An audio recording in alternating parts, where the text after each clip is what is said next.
Hey guys, welcome back to the channel. It's Space Monkey Mafia here. Today we're going to be doing one of the AskReddits. Lawyers of Reddit, what was the least defensible case ever brought to you? So today I'm going to use one of my old backgrounds for Charles's tank because Bubba Whale isn't doing too great and I don't want to freak anyone out with how he's doing. As for the little baby betas, the upper male, the one on the higher level tank, because it's a triple decker tank with all my betas, well, that's a lie, it's not all of them. We've got too many betas. And anyway, there's one baby in there, just one. I see one, and then the male at the bottom. It's the upper one's still vertical. I'm not sure why. And the lower male, all the babies are horizontal. They're scooting around. They're going crazy. I have no idea what they are, but it's some kind of infusoria. So they'll be eating that. It's these weird little green worms. Don't know what they are, but hopefully the babies will eat them. I've got baby brine shrimp. I put some in already just in case. And yeah, so those guys should be growing up good. And now into least defensible cases, which I found quite hilarious. My dad had a client who was on trial for being a felon in possession of firearms, possession of stolen property, burglary, and distribution of narcotics.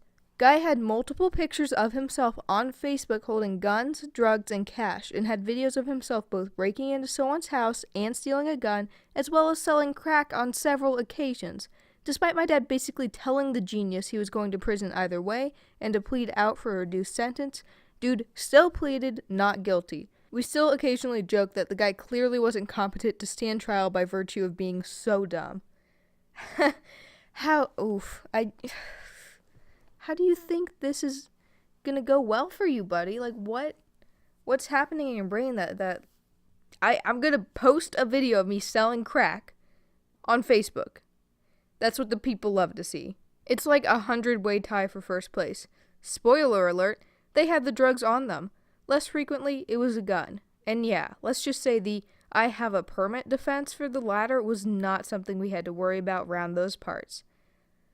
You'd be surprised how quickly cases became at least theoretically defensible as soon as you'd establish any distance whatsoever between the client and the contraband, though. In fact, I'd say there's a systematic bias in juries and lots of inconsistency in the relevant case law about how difficult it is, and or ought to be, to prove possession beyond a reasonable doubt. It errs, of course, in the favor of the prosecution. If you have the drugs on you, you can't say they're not your drugs. You're going to jail. My dad's lawyer hated divorce and custody cases because he'd always get the stupid clients. 1.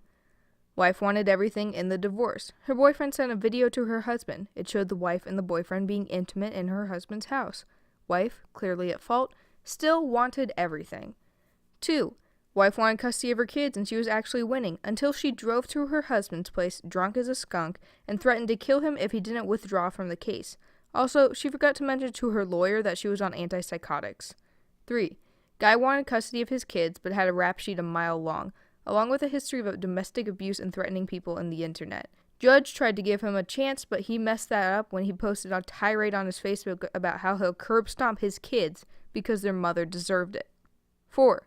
Woman was going to lose custody of her daughter, so she threatened to cut off his balls if he didn't win. She said this right in front of the lawyer.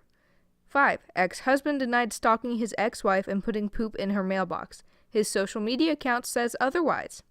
He even took selfies with his ex in the background, not knowing the guy who wasn't supposed to be near was near her. Okay, wow. Wow. What?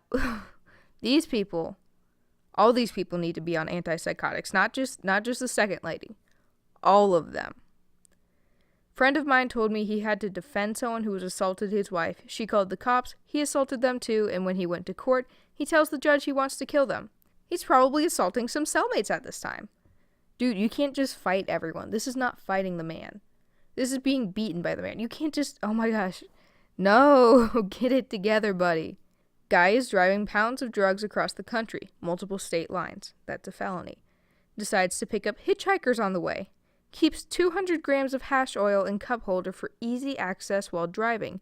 Gets pulled over. Immediately tells the cops the drugs are his because he didn't want the hitchhiker to get in trouble. Somehow we still got him 0 jail time in lieu of community service and a fat fine. Small rural country cares more about money than sending some kid to prison. Okay. Well, good on him, I guess, admitting, because since he claimed ownership, the hitchhiker shouldn't get in trouble. Not my client, but my dad, and the hospital he worked at, was sued by a gentleman after he saved his wife's life. Details. Patient is pregnant with 8th child and miscarries. The fetus is removed, but the patient starts bleeding uncontrollably. The only option available is a hysterectomy. It was either that or she dies right there on the table. My dad gets called in to do the surgery, performs it successfully, hooray!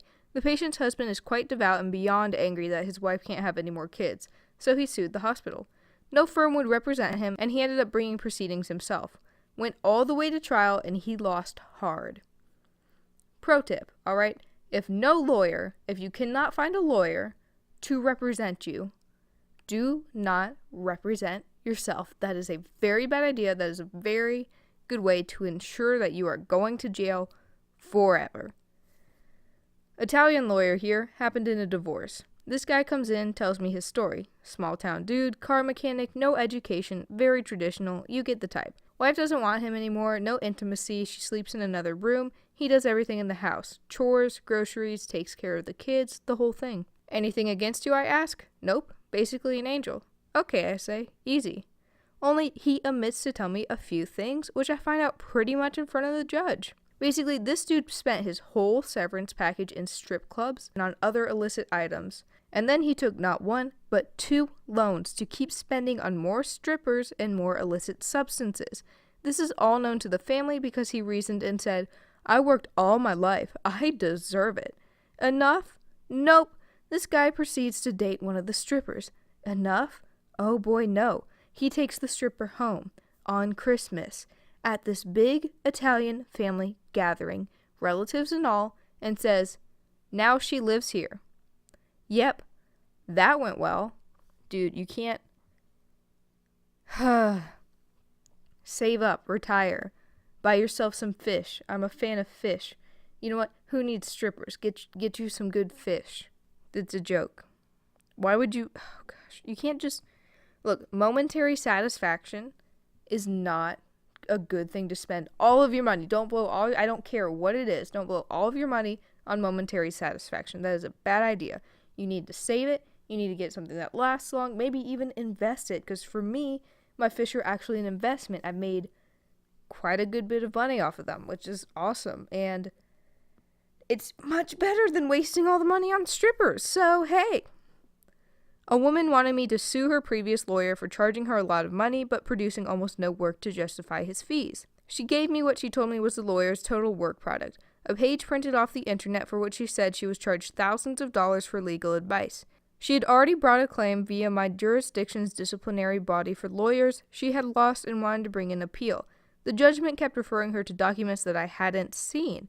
I pushed her to give me everything, and she came in with multiple files full of immaculate legal work that totally justified the fees she was fighting. We told her to get lost, but she wasted a lot of my time before we realized she was just lying.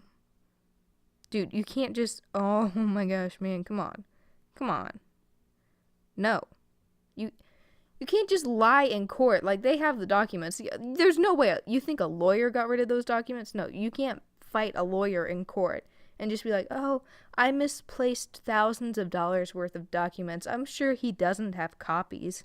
This guy murdered his father, then during the trial, he sent death threats to his mother. Ladies and gentlemen, take pity on my client. He's soon to be an orphan. How does this even... Don't send death threats during a trial. Stupid.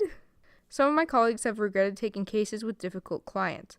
Typically, those clients would keep sabotaging their own case by doing stupid stuff during litigation, but it seems like you're looking for a lawyer who has some sort of moral aversion to the crime the client committed. Up front, when you take the case, you know what you're getting into, so most lawyers with any aversion would decline to take it up front, as opposed to regretting it later on. I had a client like this, a real estate guy who decided to get into government. Had a lot of investigations going against him, but instead of letting his lawyers do the talking, he kept tweeting random nonsense about the cases. Tried to take his phone, but somehow he always ended up getting a new one. Can't keep his mouth shut. Somehow hasn't ended up in prison yet. Donald Trump? Who was it that got interviewed? And they were like, yeah, I just have to wake up in fear every morning of seeing what he tweeted and what we'd have to do to help out. Yeet. Okay, that's going to be about the video for today. I hope I make it to the 10-minute mark. If not, I'm just going to play my outro music for like 40 years. 10-minute mark doesn't really do anything. There's not a significant difference, except like the YouTube algorithm likes it. And honestly, I need to get in the algorithm more, because I'm spending like 3 hours of my free time a day for free for y'all. I'm giving you guys free entertainment for free. So you're welcome. Anyway, I hope you guys liked the video. If you did, like, comment, subscribe, all the good little YouTube stuff. I forgot my outro because it's been like a couple of days. I hope you guys did like it though, and if you did, I'll see you back here tomorrow. Bye.